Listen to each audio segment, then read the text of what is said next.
En esta presentación hablaremos sobre secuenciación de ADN por la estudiante Laura Restrepo González. ¿Qué es la secuenciación de ADN? ¿Cuáles son sus usos? Entonces, es el proceso que determina la secuencia de bases de los nucleótidos por medio de métodos aplicados en laboratorio. Nos ayuda para el diagnóstico de patologías, tratamiento de patologías o determinar mutaciones. A lo largo del tiempo se han desarrollado varios métodos. Iniciamos con la de Maxam y Gilbert, que es el método inicial.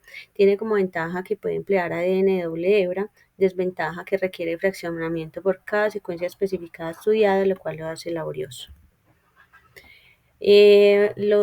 Los pasos que se deben hacer, entonces primero se debe cortar el DNA en hebras más pequeñas por restricción enzimática. Entonces aquí en la imagen blanca vemos las enzimas de restricción usadas para este método. La más usada es la ECORI. Marcaje con 32 fosfato para identificar las cadenas. Entonces, ya teniendo una cadena con un 5' libre, entonces se hace una reacción con fosfatasa alcalina que retira el grupo fosfato y por medio de la polinucleotidequinasa vamos a incorporar el 32 fosfato. Luego se hace la desnaturalización para obtener una sola hebra y posteriormente se hace la escisión química, que es pues, la adición de agentes modificantes que nos van a ayudar a la detección pues, de cada nucleótido. Entonces, para las purinas tenemos el dimetilsulfato y para las pirimidinas la hidracina. La obtención de cadena, entonces, se da después de la aplicación, pues, como de estos agentes que van a restringir o van a cortar estas cadenas en el sitio, pues, como del nucleótido analizado. Entonces, aquí en la imagen vemos que para esta cadena de ADN vamos a obtener este tipo de cadenas o de secuencias. En la siguiente imagen vamos a ver que la secuenciación, o pues como ya el análisis de datos, se da en la gel de policreamida. Entonces la reacción se va a pasar por este gel y los nucleótidos van a ir pues, desplazándose por este gel dependiendo de su volumen y de su carga.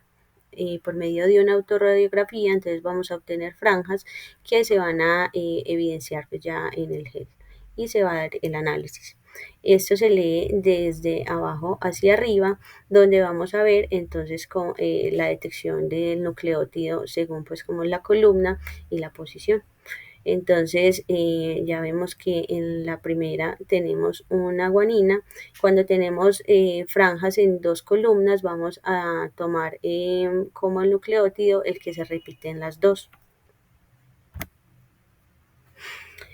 A continuación vamos a describir la secuenciación de Sanger, que es pues, otro método que se ha hecho pues como más común. Ya el anterior se ha entrado en desuso por el uso de radioactividad.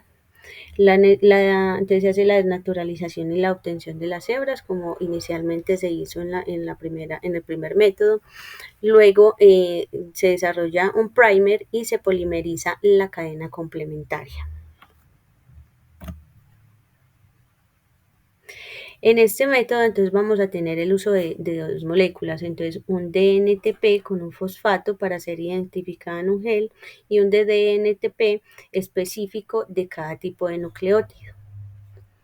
Se da entonces la polimerización y se polimeriza hasta llegar a un DDNTP específico y se libera la cadena. Entonces aquí, por ejemplo, estamos mostrando cómo la polimerasa llega hasta un DDNTP de adenina y allí se va a cortar la cadena.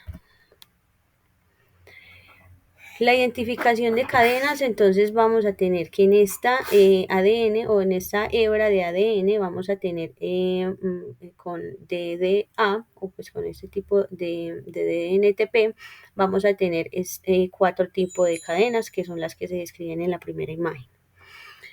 Para la reacción o para la obtención de cadenas de cada nucleótido, pues inicialmente se hacían reacciones pues en cuatro pozos o pues en diferentes etapas.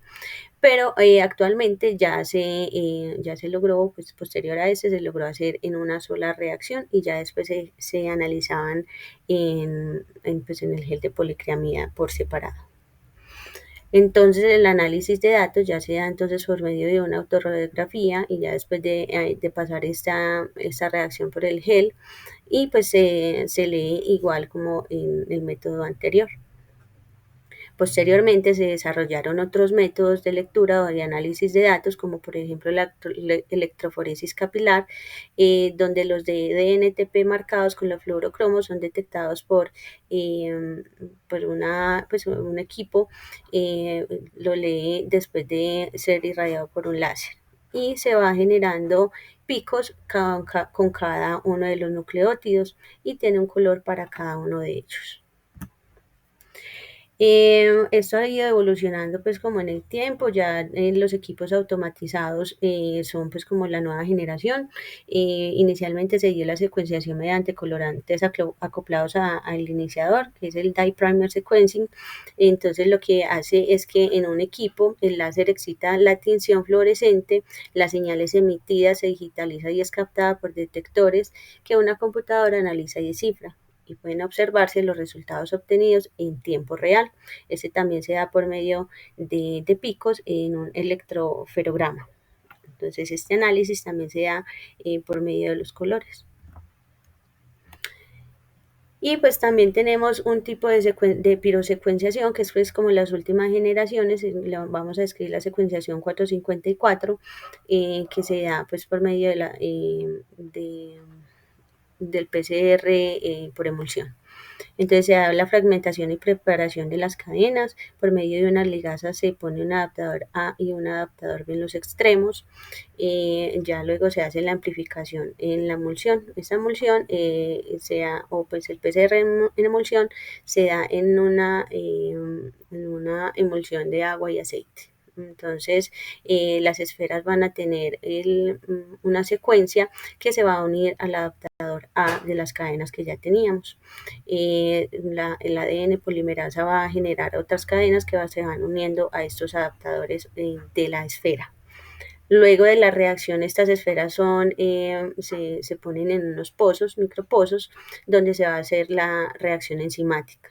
Posteriormente se agregan otras esferas con las enzimas para la reacción. La secuenciación entonces se da por síntesis, se adiciona el primer al adaptador B, que sería el otro extremo, y con la DNA polimerasa se lleva a cabo la secuenciación, se van adicionando los nucleótidos.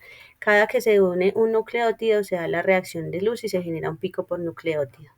La reacción de luz se da entonces en estos tres pasos y con estas enzimas. Entonces, por medio del ADN polimerasa se adiciona un nucleótido. Ese nucleótido tiene un grupo pirofosfato. Luego una ATP sulfurilasa y con una molécula de adenosín 5-fosfosulfato se va a dar una reacción que va a resultar una molécula de ATP y un fosfato. Esta molécula de ATP más luciferina y más oxígeno luego va a generar la luminiscencia por medio de la luciferasa. La pirosecuenciación se puede hacer haciendo lavados entre tipos de nucleótidos, pero se hace muy costoso. Entonces se ha adicionado otra enzima llamada la pirasa que retira un grupo pirofosfato del ATP antes del uso de la luciferasa, inutilizando nucleótidos no incorporados. Gracias.